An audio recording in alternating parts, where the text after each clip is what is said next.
स्वागत करतो.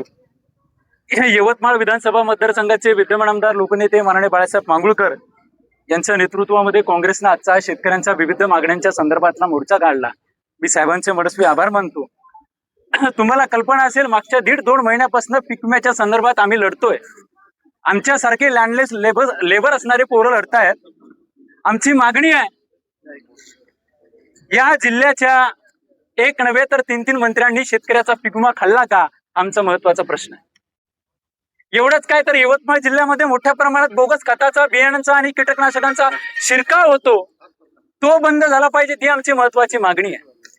यवतमाळ डिस्ट्रिक्ट मधल्या शेतकऱ्यांना महत्वाच्या सहकारी असतील, राष्ट्रीयकृत असतील आणि ग्रामीण आणि खाजगी बँका असतील, यांच्या माध्यमातून तात्काळ शेतकऱ्यांना कर्ज उपलब्ध करून दिल्या पाहिजे, ही सुद्धा महत्वाची मागणी या मोर्चाच्या माध्यमातून करण्यात आलेली आहे.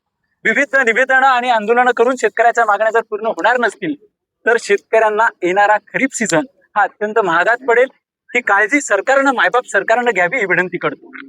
या जिल्ह्याचे मग ते आदिवासी विकास मंत्री असतील, सन्माननीय पालकमंत्री असतील, इतर कोणी लोक असतील, अशा सर्व महत्वाच्या लोकांनी शेतकऱ्यांचा प्रश्न समजून घेतला पाहिजे, ही महत्वाची मागणी या ठिकाणी करतो.